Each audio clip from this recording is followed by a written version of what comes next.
Halo teman-teman, salam sehat selalu untuk kita semua. Kembali dengan saya, Bung Ropan.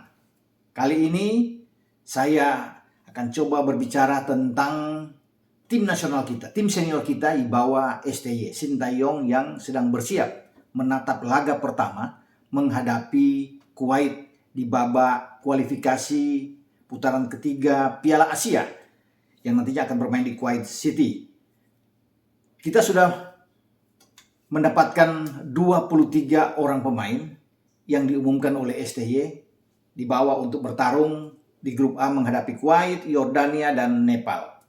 Sungguh berat kalau melihat dari lawan-lawan yang akan dihadapi, terutama kita akan memainkan 2 laga krusial. Itu terjadi di awal melawan Kuwait pada tanggal 8, kemudian pada tanggal 12 kembali menghadapi tim kuat Yordania yang secara peringkat baik Kuwait dan Yordania ini itu di atas tim nasional kita, kecuali Nepal. Dan saya rasa Nepal kita bisa ambil. Namun kita harus selesaikan dulu 2 pertandingan di awal. Kalau kita tidak kalah, memungkinkan kita paling tidak kalau nggak bisa juara grup, runner up terbaik. Karena di kualifikasi ini, putaran ketiga ini akan diambil 11 tim. Jadi masih ada 11 jatah untuk bisa melengkapi tim-tim sebelumnya yang sudah lolos. Nantinya akan bertarung pada putaran final 2023. Nah, ada 6 grup, 6 juara grup akan lolos, ditambah dengan 5 runner-up terbaik. Siapa tahu Indonesia berada di antara 5 runner-up terbaik, tapi harus melalui perjuangan ekstra berat.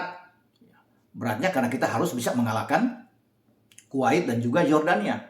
Itu paling enak memang. Kalau kita bisa 2 menang dan 1 imbang, bisa juara grup, bisa runner-up terbaik. Ini sudah bisa jadi pegangan bagi Mark Klok dan kawan-kawan.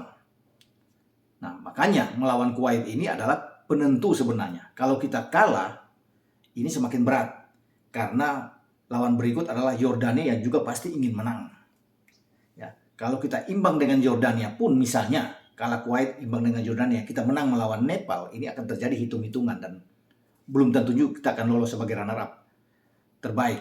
Makanya paling enak kita itu menahan imbang, nggak usah menang melawan Kuwait, menang melawan Yordania, dan kita menang melawan Nepal, itu paling enak. Ataupun kalau kita kalah, kita dapat 2 kemenangan terakhir, ya enak buat kita. Nah, kita lihat dengan komposisi yang ada. Apakah kita bisa melewati Kuwait dan Yordania? Masih tanda tanya. Harapan itu ada. Pasti semua rakyat Indonesia berharap bahwa siapa tahu kita bisa lolos dari hadangan 2 tim besar ini yang berada di atas secara peringkat. Nah, kalau kita bisa melihat dari segala kelemahan-kelemahan yang ada, bahwa salah satu di antaranya yang paling sulit adalah di lini depan. Karena kita tidak bisa mempunyai seorang pemain striker nomor punggung 9 yang kuat dalam hal menahan bola. Ya, selain menahan bola juga pemantul, kemudian punya insting membunuh gawang yang sangat kuat di garis depan, juga punya kelebihan di dalam memotong bola-bola udara, artinya unggul dalam pertarungan udara. Itu tidak dimiliki oleh striker penyerang-penyerang yang dibawa oleh STY. Dan ini memang sudah terlihat sejak di AFF yang kita bisa ke final dan kalah lawan Thailand. Tidak bisa ada harapan di sana walaupun punya Ezra, punya Dedik, tapi kelihatan memang lini depan dengan nomor 9 tidak kuat. Tidak punya penyerang, kecuali kita punya pemain-pemain sayap yang oke, gelandang-gelandang yang bagus. Waktu itu Witan, Egy main oke lah, ya. Kemudian Ricky Kambuaya, Rahmat Irianto, sampai di SEA Games kita masih oke. Ya, tetapi posisi striker nomor 9 kita kurang. Irfan Jauhari jauh dari harapan. Sampai kita menghadapi juga Bangladesh saat kita tidak bisa membuat gol dan ditahan, dipermalukan di kandang sendiri dengan 0-0 walaupun kita lebih menguasai permainan. Tapi hasil akhirnya toh kita tidak bisa menang. Ini yang membuat tentunya banyak orang kecewa. Nah, di sana ada striker memang, Muhammad Rafli, tapi tidak seperti yang diharapkan juga. Ada Dimas Derajat yang dimasukkan, tapi ini juga belum memenuhi ekspektasi dari STY. Tapi 2 orang ini dibawa ke Kuwait. Nah, ini menjadi debut mereka bermain di level yang lebih tinggi. Ini bukan di level ASEAN ya, atau di SEA Games. Di SEA Games saja kita sudah sangat sulit untuk menghadapi tim-tim yang punya kualitas lebih bagus dari kita. Katakan Vietnam dan Thailand. Kita nggak bisa bikin apa-apa. Menghadapi tim yang punya pressing tinggi, panik pemain-pemain kita. Salah kontrol, salah passing. Nah ini, dan kita tidak bisa membuat gol. Dan itu sudah menjadi kenyataan. Melawan Vietnam kita kalah 3-0 di pertandingan pertama di SEA Games. Kemudian di semifinal kita kalah 1-0 melawan Thailand. Nah, ini menjadi masalah buat pemain-pemain kita. Apalagi di lini depan. Kalau menghadapi tim yang lebih kuat, kita nggak bisa bikin apa-apa. Tapi kalau di bawah tim itu seperti misalnya Timur Leste, Filipina, Myanmar, kita bisa berjaya. Bisa bikin gol banyak, lebih dari 1 gol. Nah, sekarang kita menghadapi situasi yang sama. Ketika kita ke Kuwait, kita akan menghadapi Kuwait dan Yordania yang secara permainan saya pikir di atas kita. Kalau melihat kita bermain melawan Bangladesh yang hancur, kemudian sekarang menghadapi Kuwait yang ada di atas kita bersama dengan Yordania, ini yang menjadi pertanyaan. Apalagi banyak hal PR yang sedang dibenahi terus oleh STY menjelang menghadapi kualifikasi Piala Asia ini. Terutama sekali lagi di sektor depan. Sayang kalau bicara di sektor depan ini, STY tidak memanggil pemain dari Bali United. Ya, Ilya Spasojevic. Spaso ini sebenarnya harus berada di skuad tim senior kita untuk bermain di kualifikasi Piala Asia. Toh ini kan hanya 3 pertandingan. Kenapa dia tidak diberi kesempatan? Ini juga yang menjadi pertanyaan. Banyak yang memang melihat ini ada sesuatu yang tidak beres memang. Kalau seorang pencetak gol terbanyak di Liga 1 BRI seperti Spaso yang membuat 23 gol dan 2 assist membawa Bali United ini menjadi juara di kompetisi lokal ini di Indonesia, kemudian tidak dipanggil di tim nasional. Kalau melihat ini tidak boleh beralasan bahwa dia umur sudah 34 tahun. Ini tidak boleh karena ini tim senior, bukan tim junior, bukan tim U19 atau U23. Tetap harus ada pemain senior di sana yang punya pengalaman seperti Spaso. Nah, dia harus berada di garis depan karena memang dia yang terbaik, striker terbaik di Indonesia saat ini adalah Spaso, dan dia memang warga negara kita sejak 2017 Oktober dia mendapatkan paspor Indonesia secara resmi, ya, karena dia ini adalah mantan pemain Montenegro dan sudah dimanfaatkan. Dia pernah bermain 2 kali, 2 caps memakai kostum merah putih, Garuda di dada. Spaso dalam 2 caps dia mencetak 3 gol, berarti tajam, sangat kuat. Itu setelah dia mendapatkan 2017 paspor sebagai warga negara Indonesia, pada November 25 dia langsung dimainkan. Saat itu tim kita ditangani oleh Luis Mia. Dan dia dimainkan melawan Guyana, satu-satunya pemain asing naturalisasi yang berada di garis depan ketika itu. Dan dimainkan dan mencetak 2 gol. Ketika menang 2-1 melawan Guyana, ya, di Stadion Patriot di Bekasi, kemenangan itu diberikan oleh Spaso dengan 2 gol dia. Debut dia yang luar biasa bersama dengan timnas. Nah, setelah Luis Mia itu keluar, pada 2019 juga dia dipanggil untuk bermain untuk kedua kali mengenakan kostum tim nasional di tangan pelatih Simon McManamy pada 25 Maret kalau nggak salah ya, 2019. Bermain persahabatan di Stadion Mandala Tri di Myanmar, di Mandalay ya, Stadion Mandalay. Nah, dia bermain saat itu di tangan Simon McManamy dan menang melawan Myanmar 2-0 bermain di Myanmar. Salah satu gol dibuat lagi oleh Spaso, 1 gol lagi oleh pemain naturalisasi lainnya Greg Nokolo. Jadi sebenarnya dia layak untuk bermain di timnas. Kalau hanya 2 caps 3 gol kan ini tajam betul. Dan kita tidak punya pemain seperti Spaso.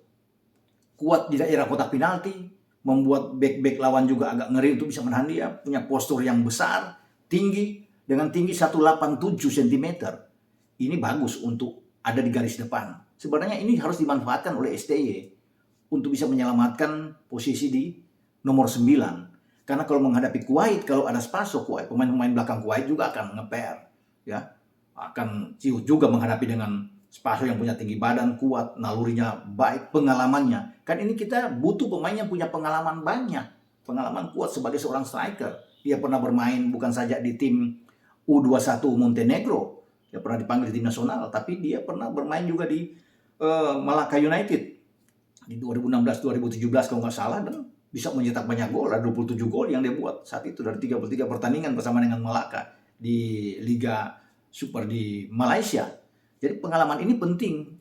Nah, striker-striker kita yang dibawa STY ke Kuwait ini tidak punya pengalaman, itu sangat minim. Ini apalagi baru pertama kali keluar bermain di level yang lebih tinggi seperti di kualifikasi ini. Akan sulit saya pikir, bukan menganggap remeh terhadap Rafli dan juga dengan Dimas yang ada di sana, tetapi menghadapi mereka pasti akan merasakan satu hal yang canggung ya untuk menghadapi lawan-lawan yang sangat kuat di Kuwait. Tidak seperti kalau ada Spaso yang punya percaya diri yang sangat tinggi. Dan kalau hal umpan-umpan dari sayap yang dilayangkan entah oleh Sadil ataupun dengan Witan, dia ini menjadi makanan bagi Spaso, dan itu sudah teruji di Liga 1 BRI dengan 23 gol. Bahkan dari 94 pertandingan sejak 2018 bersama dengan Bali United, Spaso sudah mencetak 48 gol kalau nggak salah. Ini tinggi. Dia pernah bermain di beberapa klub Indonesia, start dari Bali Dewata pada 2011, kemudian Mitra Kukar, Putra Samarinda, ada PSM sebelumnya, PSM Makassar, bahkan pernah di Persib, sebelumnya di Bayangkara, masih bisa membuat 13 gol di Bayangkara dari 16 penampilan dia sebelum dia ke Bali United. Mestinya dia layak memang. Kalau pun ditanya dimanapun pasti, apakah Spaso ini layak main di timnas? Ya pasti banyak orang yang akan bilang, dialah yang terbaik saat ini. Sayang, di timnas senior ini, pemain terbaik seperti dia tidak ada. Ya, mungkin saja orang bisa melihat, STY bisa melihat bahwa dia sudah lambat apa bukan, itu saya pikir masalahnya. Kita butuh striker yang haus gol. Untuk bisa meraih kemenangan harus ada gol. Dan gol itu harus didapatkan oleh seorang striker. Seperti Spaso. Karena Spaso ini peran dia kan bukan hanya untuk mencetak gol juga. Dia itu cerdas, pintar di dalam hal menarik lawan keluar dari kotak penalti ketika dia mendapatkan marking yang ketat dari lawan. Nah, ini pemain yang sangat baik yang tidak dimiliki oleh striker-striker kita. Harus jalan, punya visi bermain bola yang bagus di depan, bukan hanya lari sana lari sini ya. Tapi Spaso ini enak menutup back lawan untuk memberikan kesempatan, membuka ruang bagi second line untuk masuk. Nah, itu Spaso bagusnya di situ juga. Ketika lawan tuh marking, dia bisa mengalihkan perhatian untuk menarik keluar ya, sehingga ada teman-teman dia masuk dari sini, bisa mengumpan juga dengan baik. Nah, ini yang harus dimiliki oleh striker-striker kita. Nah, Spaso punya kelebihan untuk itu. Jangan tanya kalau soal duel udara, bola-bola udara. Ini menjadi tentunya keistimewaan dari Spaso. Jadi sekali lagi sayang kita tidak punya pemain seperti dia. Dan kalau cuma untuk bermain 3 sekali lagi, kalau untuk bermain cuma 3 kali, bawa aja sebenarnya. Taruh aja Spaso. Ini akan jauh lebih bagus. Apalagi di sana kan sudah ada Lillipali, Stefano Lillipali. Ya, dan juga dengan Mark Klok, ini akan jauh lebih bagus kalau kombinasi 3 ini ada di sana. Karena kita sudah kehilangan Egy di saat lini depan kita tumpul. Ya, kita sebenarnya kalau ada Egy lebih enak, punya kemampuan dalam hal dribbling, ya, percaya diri, penetrasi ke dalam bagus secara individu. Itu yang kita miliki. Sekarang hanya akan bertumpu kepada 2 pemain. Pertama Sadil dan juga dengan Witan kalau bicara di garis depan, untuk bisa membongkar pertahanan lawan. Kalau ada Egy ini akan jauh lebih bagus, tapi Egy tidak ada. Ini akan menjadi kesulitan. Tapi kalau ada Spaso misalnya, Spaso itu diambil masuk dalam tim, ini bagus. Buat kita bisa mencetak gol. Harus ada pemain killer di depan, ya, pembunuh di depan yang selalu memanfaatkan kesempatan sekecil apapun menghasilkan gol. Nah, kita tidak memiliki itu oleh striker-striker kita, apalagi striker-striker yang masih muda untuk masih bermain di timnas senior, kemudian diharapkan untuk bisa mencetak gol di gawang lawan yang secara kualitas di atas kita. Ini berat, tapi tetap tentunya kita akan berharap pemain-pemain kita bisa menyelesaikan pertandingan dengan baik, ya, untuk tidak memalukan di sana. Kita harus bisa menyelesaikan pertandingan, kalaupun kalah tidak lebih dari 3 gol, ya, kalah dengan 1-0, 2-1 itu sudah bagus perlawanan kita, apalagi kalau kita bisa menang atau katakan bermain imbang. 2 kali imbang saja lawan Kuwait dan Yordania sudah bagus. Dan kita menang melawan Nepal, artinya dengan 5 poin, oke lah, mau lolos atau tidak lolos, tapi kita tidak kalah. Karena kita bisa mencuri poin melawan tim-tim kuat. Itu udah oke. Tapi kalau kita kalah habis di sana, dihajar oleh Kuwait, dihajar oleh Yordania, ya tidak perlu lagi itu menghadapi Nepal. Ya. Itu hanya menjadi pertandingan penghibur. Karena sekali lagi, ya, kita harus punya orang yang dapat membuat gol. Tidak harus berharap kepada lini kedua. Ya, di sana ada Lillipali atau Klok atau Kambuaya di sana, atau Irianto, Rahmat yang ada di sana. Tapi kita harus punya ini pemain yang kuat di garis depan, nomor 9, yang sama sekali menjadi titik lemah bagi tim nasional kita. Itu sudah terjadi. Sudah berulang kali terlihat bahwa kita tidak punya striker-striker yang haus gol. Striker-striker yang sangat cerdas di kotak penalti. Bisa mengelabui lawan. Bisa membuka ruang, menarik lawan keluar sehingga ada kesempatan space bagi pemain-pemain lainnya untuk datang dari second line. Itu tidak ada. di striker-striker kita.